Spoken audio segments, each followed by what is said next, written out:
Here is part 2 of chapter 7. So we ended up where he was right on his raccoon. I came plowing out of the matted mass and was right on top of the trap before I realized it. I was met by a loud squall. I was so surprised I dropped the pups. There he was, my first coon. He was humped up on the sycamore log, growling and showing his teeth. He kept jerking his front paw, which was jammed deep in the hole I had bored. He was trapped by his own curiosity. I couldn't move, and I felt like the wind had been cut off. I kept hearing a noise, but couldn't make out what it was. The movement of the boy pup shook me from my trance. The unidentified sound was his bawling. He was trying to climb up on the log and to get to the coon. I yelled at him and darted to get a hold of his collar. On seeing my movement, the coon let out another squall. So I'm going to tell you, this is what a squall from a raccoon sounds like.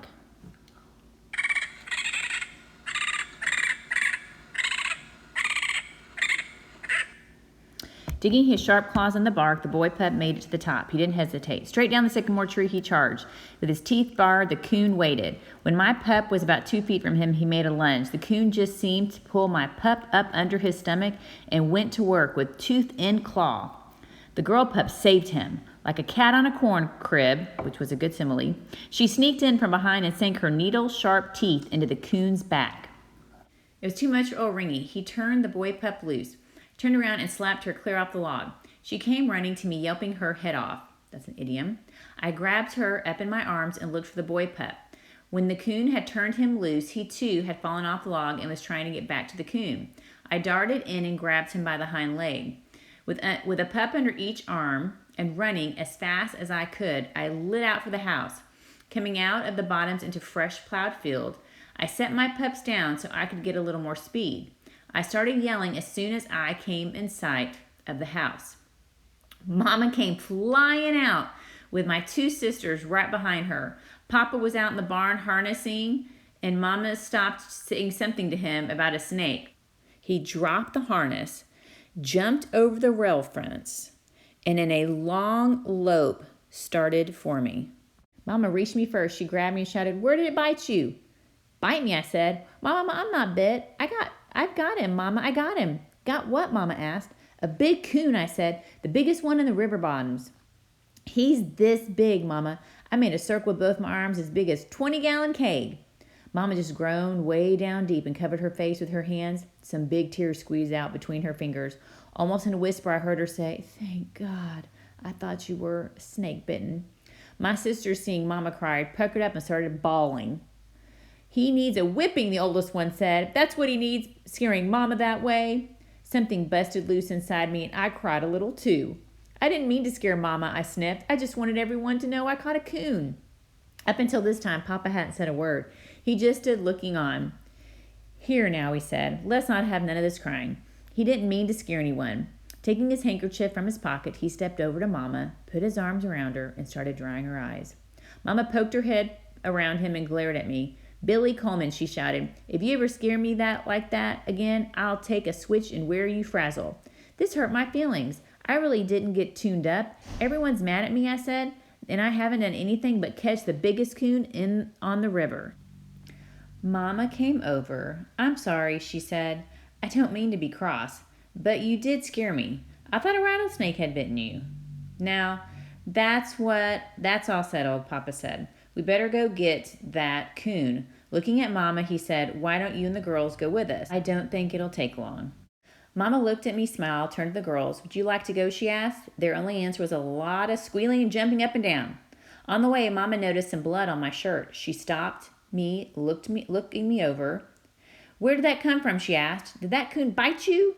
"No, Mama," I said. "I didn't get close enough for him to bite me." With a worried look on her face, she jerked out my shirt. "You don't seem to be scratched anywhere," she asked. "Maybe this is where it came from," Papa said. He reached down and picked up my boy pup. His little black nose was split wide open and was bleeding. I saw a relieved look come over Mama's face. Looking at me, she started shaking her head. "I don't know," she said. "I just don't know." "Did that coon get hold of this pup?" Papa asked. "He sure did, Papa," I said. "But it wasn't the coon's fault. If it hadn't been for little Ann, he'd have eaten him up." I told how my dogs had tied into the coon.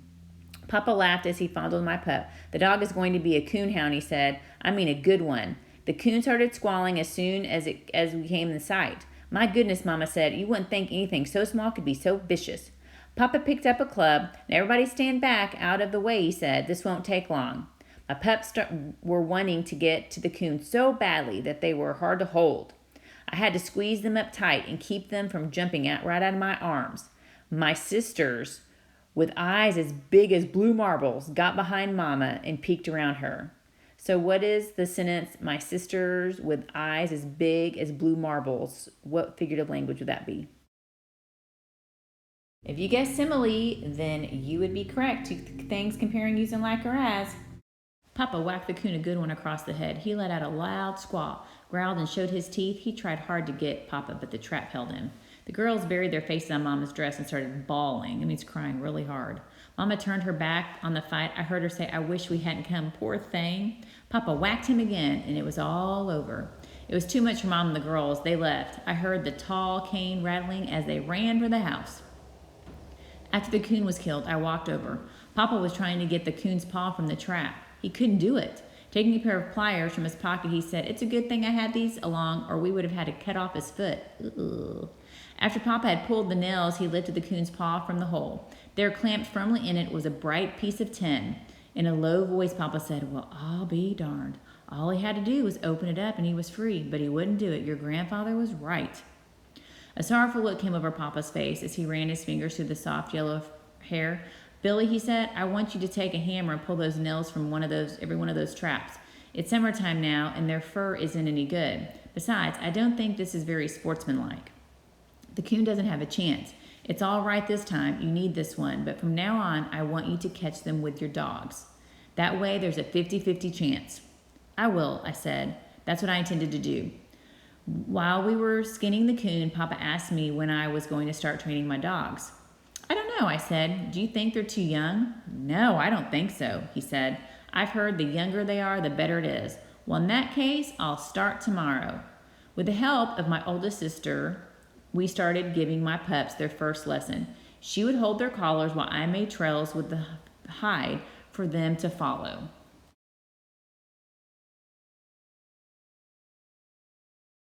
Climb trees that leaned over the river, jump out into the water, swim to the other side, and make trails up and down the bank. With a long pole and wire, I'd drag the hide to the top of the rail fences, swing through the air, and let it touch the ground 20 or 30 feet away. I did everything with that hide coon would do, and probably a lot of things a coon couldn't do. It was a beautiful sight to see my pups work those trails. At first, they were awkward and didn't know what to do, but they would never quit trying. Old Dan would get so eager and excited he would overrun a trail. When it twisted and turned, he would run straight on, bawling up a storm. It didn't take him long to realize that a smart old coon didn't always run in a straight line. Little Ann never overran a trail. She would wiggle and twist, cry and whine, and pretty soon she would figure it out. At first, they were afraid of water. I never would admit it, even to myself. I always said that they just didn't like to get wet. They would follow the trail to the stream and stop. Sitting down on their rears, they would cry and beg for help. With a pup under each arm, I'd wade out to the stream and set them down in the cool water. 9 times out of 10, one pup would swim one way and the other would just go the opposite way. I had a time with this part of their training, but my persistence had no bounds. It wasn't long until they loved the water. Old Dan would jump as far as he could and practically knock the river dry. Little Ann would ease herself in and swim like a muskrat for the opposite side of the shore. I taught my dogs every trick I knew and any new ones I had heard about. I taught them how to split up on the riverbank to search for the hidden trail because it was impossible to tell where a coon would come out of the water. Sometimes he might swim downstream and other times he might swim upstream. Maybe he would come back to the bank he had just left, or he would cross over the other side. Perhaps he would stop in the middle of the stream on an old drift.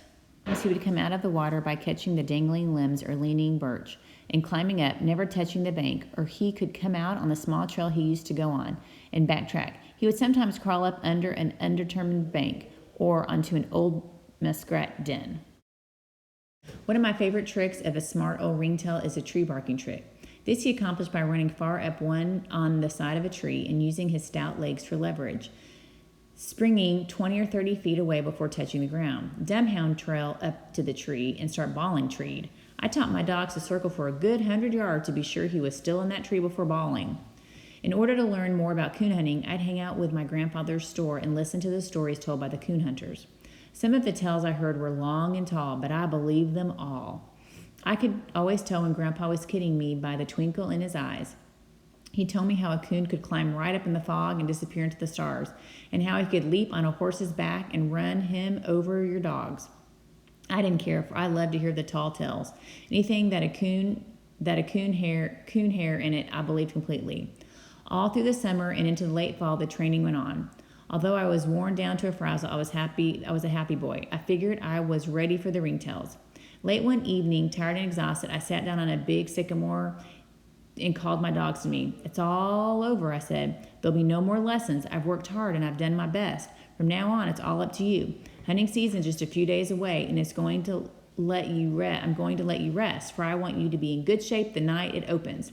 It was wonderful indeed how I could have heart-to-heart talks with my dogs, and they always seemed to understand each question I asked and answered in their own doggish way. Although they couldn't talk in my terms, they had a language of their own, and it was easy to understand. Sometimes I would see the answers in their eyes, and again it would be in a friendly wagging of their tails.